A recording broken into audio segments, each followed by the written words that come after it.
کہ ہم نے انسان کو وصیت کی کہ ہمارا شکریہ ادا کرو اور اپنے والدین کا شکریہ ادا کرو. اور دوسری جو طرز گفتگو ہے وہ کیا ہے؟ اپنے والدین کا ہماری عبادت کرو اور اپنے والدین کے ساتھ احسان کرو. یعنی شکریہ بھی کہا اور احسان بھی کہا. اس کا مطلب دونوں میں کچھ فرق تو ہوگا.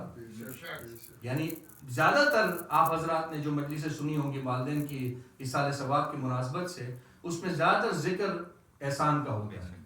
قرآن مجید کی بہت مشہور آیت جو کہ سورہ اسراء میں، بنی اسرائیل جس کو سورہ اسراء میں پروردگار ارشاد فرماتے ہیں وَقَضَىٰ رَبُّكَ أَلَّا تَعْبُدُوا إِلَّا إِيَّاهُ وَبِالْوَالِدَيْنِ إِحْسَانًا، کہ ہم نے چاہا کہ صرف عبادت ہماری کی جائے. یہ اللہ کا فیصلہ ہے. وَقَضَىٰ رَبُّكَ أَلَّا تَعْبُدُوا إِلَّا إِيَّاهُ، یعنی سوائے اس کے کسی اور کی عبادت نہ کی جائے. اس کے بعد کیا کہا؟ وَإِيَّاهُ وَبِالْوَالِدَيْنِ إِحْسَانًا، اپنے والدین کے ساتھ احسان کرو. اب یہاں طرز بدل گیا. یہاں کا عبادت میری ہوگی لیکن احسان اپنے والدین کے ساتھ. اس کے علاوہ دوسرا ایک سورہ ہے، مجھے سورہ یاد نہیں آ رہا، لیکن اس سورہ میں کہا وَوَصَّيْنَا الْإِنسَانِ بِوَالِدَيْهِ إِحْسَانًا. اس میں کہا کہ ہم نے وصیت کی انسان کو. کیا وصیت کی؟ وَبِالْوَالِدَيْنِ إِحْسَانًا، اپنے والدین کے ساتھ احسان کرو. اس کا مطلب پروردگار تو نے یہاں پر کہا احسان کرو، یہاں پر کہا شکریہ ادا کرو. تو ہمیں ذرا اس کا ڈفرنس تو بتا دیں. ہم احسان ہی کو شکریہ سمجھتے ہیں. تو پروردگار آواز دے گا نہیں، احسان الگ چیز ہے اور شکریہ الگ چیز ہے. میں نے اس چیز کو بہت ریسرچ کیا، دیکھا فرق دونوں میں کیا ہے. تو مجھے یہ واضح نظر آیا کہ احسان کچھ جگہوں پر جہاں پر پروردگار نے لفظ احسان یوز کیا ہے وہاں طرز گفتگو کچھ اور ہے، اور جہاں پر شکریہ ادا کیا ہے وہاں پر طرز گفتگو کچھ اور ہے. سب سے پہلے شکریہ کس کا ادا ہوتا ہے؟ شکریہ کن چیزوں کا ادا ہوتا ہے؟ پہلے یہ ہمیں ڈٹرمن کرنا ہے اس سے پہلے کہ ہم اس کی تفصیلات میں جائیں. تو شکر نعمتوں کا ہوتا ہے. تو جب شکر نعمتوں کا ہوتا ہے تو ایک بات تو طے ہو گئی کہ والدین ہمارے لیے نعمت ہے. جب نعمت ہے تو اس لیے شکریہ ادا کرنا ہے. تو اللہ نے کہا کہ والدین کا تم شکریہ ادا کرو چونکہ اب والدین ہو گئے نعمت ہمارے لیے. جبکہ وہاں پر جہاں پر احسان کہا وہاں نعمت نہیں کہا، وہاں سیدھا احسان کہا. دونوں میں فرق کیا ہے؟ تو دونوں میں فرق یہ ہے کہ شکر، جب آپ شکر کرتے ہیں کسی بھی چیز کا، کوئی بھی نعمت آپ کو عطا ہوتی ہے، اس کا جب آپ شکریہ ادا کرتے ہیں تو اس امید سے شکریہ ادا ہوتا ہے کہ آپ کو پتا ہے کہ یہ دوبارہ ریپیٹ ہوگی. یعنی جو چیز ریپیٹ ہونے والی ہو اس کا شکریہ ادا ہوتا ہے. مثال کے طور پہ آپ کو میں نے $1 دیا، یا مثال کے طور پر ہمارا بچہ ہے، ہم نے اس کو $1 دیا تو اس نے کہا بابا تھینک یو یا شکریہ. تو جب اسے شکریہ ادا کیا تو اس کے کیا امید ہے کہ آج میں نے یہ شکریہ ادا کیا، بابا کل کو $2 دیں گے. تو یہ عمل دوبارہ سے ریپیٹ ہو رہا ہے. تو شکریہ اس چیز کا ادا ہوتا ہے. اس لیے آپ عزیزان گرامی یہ سوچئے کہ پروردگار نے اپنے لفظ احسان نہیں استعمال کیا ہے.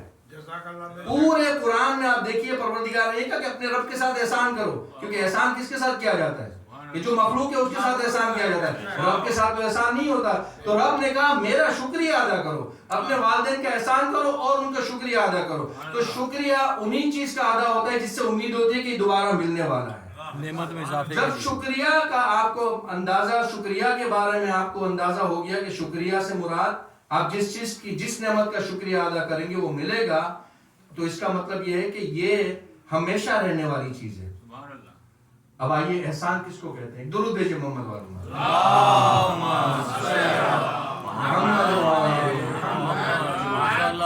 اب احسان کس کو کہتے ہیں؟ احسان کیا چیز ہے؟ احسان وہ چیز ہے، اس لیے تو کہتے ہیں نا، مولا فرماتے ہیں جس پر احسان کرو اس کے شر سے ڈرو. پہلے امام علی کا فرمان ہے کہ جس پر احسان کرو اس کے شر سے ڈرو. کیا مطلب ہے؟ اس کا مطلب یہ کہ جو احسان کرنے والا ہے وہ احسان فراموش بھی ہو سکتا ہے جس پر احسان کیا جا رہا ہے. تو بہرحال احسان سے مراد کیا ہے؟ اپنے والدین کے ساتھ احسان کرو. احسان کرو اس لیے کہ وہ جو چیز تمہیں دے رہے ہیں اس میں کچھ ایسی چیزیں جو نعمت پروردگار ہے جس کا تم شکریہ ادا کرو گے، جو بعد میں اس کو ریپیٹ بھی ہوتی رہے گی. لیکن کچھ ایسی چیزیں ہیں کہ جو دوبارہ ریپیٹ نہیں ہوگی، اسی لیے احسان سمجھ کر ان کے احسان مند رہو. مثال کے طور پر اس دنیا میں لانے کا وہ ذریعہ بنے تمہارے لیے. تو وہ جو ذریعہ بنے تمہارے لیے, یہ تمہارے لیے باعث احسان ہے ان کے لیے, اس لیے کہ دوبارہ تمہیں دنیا میں اس سے نہیں لائیں گے وہ. تو وہ ایک ہی بات ہوگی, آپ کہیں پر مثال کے طور پر آپ روڈ پہ جا رہے ہیں اور روڈ پہ جاتے جاتے ٹائر فلیٹ ہو گیا, اچانک سے کوئی گزر رہا تھا, اس نے دیکھا کہ بھائی آپ کو مدد کی ضرورت ہے, اس نے گاڑی روکی, گاڑی روکنے بعد کہا بھائی آپ کو مدد کی ضرورت ہے, آپ نے کہا ہاں, آپ جیک ویک سب لیا, آپ نے جیک چڑھایا, اس نے مدد کی آپ کو گاڑی کے ٹائر کو چینج کرنے میں. نتیجہ کیا ہوا, یہ اس شخص نے جو آپ کے لیے مدد کی ٹائر چینج کرنے کے لیے, آج سے 20 سال بعد کیا وہی شخص دوبارہ آئے گا؟ آپ کو پتا نہیں ہے نا. یہ اس کا احسان تھا کہ ایسی حالت میں, غربت کے عالم میں اس نے آپ کو مدد کی کہ آپ کا ٹائر چینج کیا. یہ ہے احسان, چونکہ دوبارہ ریپیٹ نہیں ہوگا, دوبارہ یہ موقع نہیں آئے گا. تو عزیزان کرام اس بات کو یاد رکھیے, جو چیز ریپیٹیشن کے ساتھ ہے اس کو کہتے ہیں شکریہ, اور جو ایک بار ادا ہوتی ہے, ایک بار ملنے والی ہوتی ہے, جس کا ریپیٹیشن نہیں ہوتا, اس کو کہتے ہیں احسان. درود بھیجئے محمد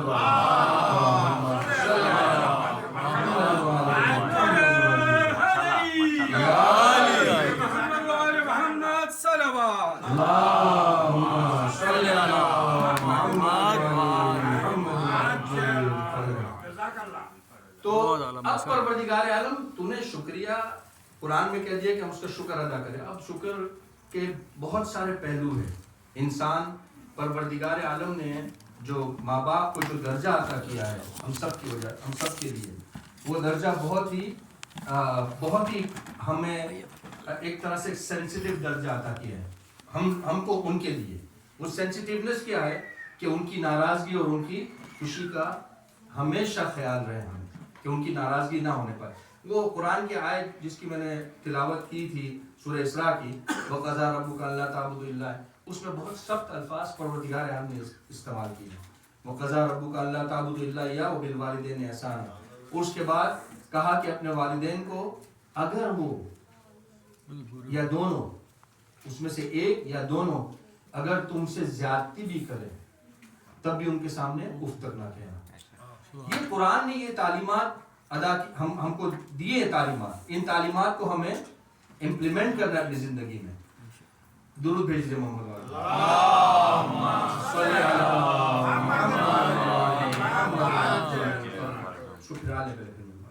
نعرہ تکبیر, نعرہ تکبیر, نعرہ رسالت, نعرہ رسالت, نعرہ حیدری, حیدری, محمد وآل محمد, بلندتر صلوات.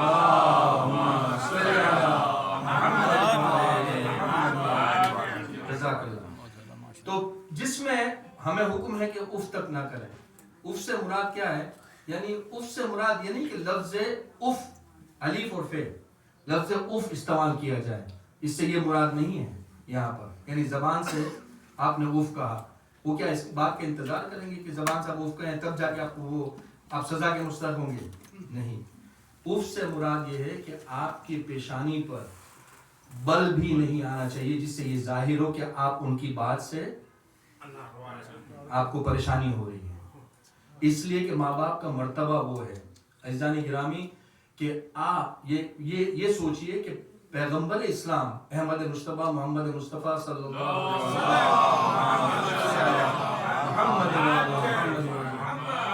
وسلم, ان کے پاس جب ایک نوجوان آ کے اس نے کہا کہ یا رسول اللہ میں بہت تکلیف میں ہوں, میں بہت پریشان ہوں, میرے لیے دعا کیجیے. تو پیغمبر اسلام نے کہا کہ تمہارے ماں باپ حیات ہے؟ تو اس نے کہا کہ نہیں, میرے ماں باپ حیات نہیں ہیں. تو پیغمبر نے کہا اچھا تمہارے ماں باپ حیات نہیں ہیں تو تم کو پتہ ہے کہاں دفن ہے؟ تو پیغمبر کو اس نے جواب دیا کہ یا رسول اللہ مجھے تو یہ بھی نہیں پتا کہاں دفن ہے, وہ تو بچپن میں ہی فوت ہو گئے تھے. تو پیغمبر نے کہا اچھا پھر ایک کام کرو, تم جاؤ اور ایک مٹی پر ایک جگہ پہ جا کے ان کی قبروں کا تعین کرو, مٹی پر نشان بناؤ, ایک کو والدہ کی قبر تعین کرو, ایک کو والد کی قبر تعین کرو, اور ان کے حق سے دعا طلب کرو.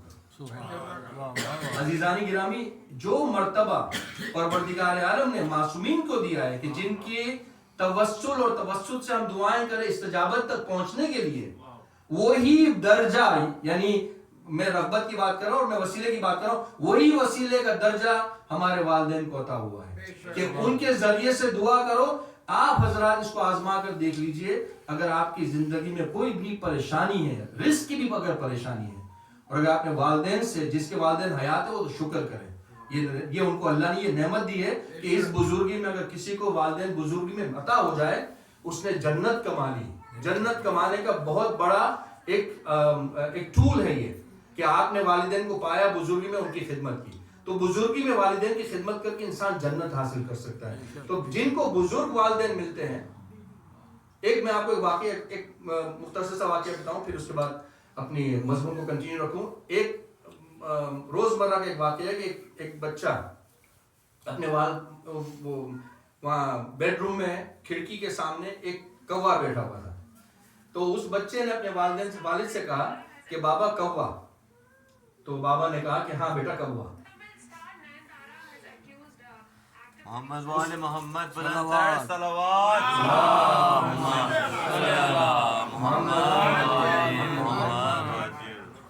اس نے پھر کہا کوا. باپ نے جواب دیا ہاں بیٹا کوا. تیسری مرتبہ اس نے کہا کوا. اس طرح کئی مرتبہ وہ ریپیٹ کرتا گیا اور اس کا باپ جواب دیتا گیا ہاں بیٹا کوا, ہاں بیٹا کوا. وقت آیا کہ بیٹا جوان ہو گیا, کماؤ ہو گیا ماشاءاللہ, اور باپ بزرگی کے اس لیول پر پہنچ گیا کہ جہاں پروردگار سورہ یاسین میں ارشاد فرماتا ہے کہ ہم ضرور بضرور تم کو بچپنے کی طرف پلٹا دیں گے. اور جب بچپنے کی طرف پلٹایا, اب نتیجہ وہی نکلا, مگر ماحول کیا ہو گیا, باپ بزرگ ہو گیا, بیٹا کماؤ ہو گیا. باپ نے بیٹے کو کوے کو دے کے کہا بیٹا کوا. تو بیٹے نے کہا ہاں بابا کوا. دوسری مرتبہ باپ نے کہا بیٹا کوا. یاد رکھیے بزرگی دوبارہ سے پلٹ جاتی ہے بچپنے کی طرف. باپ نے پھر کہا کوا. بیٹے نے کہا ہاں بابا کوا. باپ نے تیسری بار کہا بیٹا کوا. بیٹے نے کہا ہاں بابا کوا. چوتھی مرتبہ باپ نے کہا بیٹا کوا. بیٹے نے کہا بابا آپ یہ بار بار کوا کوا کیوں کہہ رہے ہیں, آپ مجھے پریشان کر رہے ہیں, میں نے کہہ دیا نا ایک مرتبہ کوا. یہ فرق ہے والدین کے رسپانس میں اور ہمارے رسپانس میں. تو عزیزانی گرامی, اسی لیے والدین, آپ یہ کوئی مطلب بہت اس کو حقیر نہ سمجھے. یہ بہت مطلب کوئی بھی بات آپ نے کر لی, کوئی بھی بات, مثال کے طور پر آج کل کے روزمرہ زندگی میں ہم سمجھتے ہیں کہ ہم بہت انٹیلیجنٹ ہو گئے, ہم نے بہت یہ کر لیا.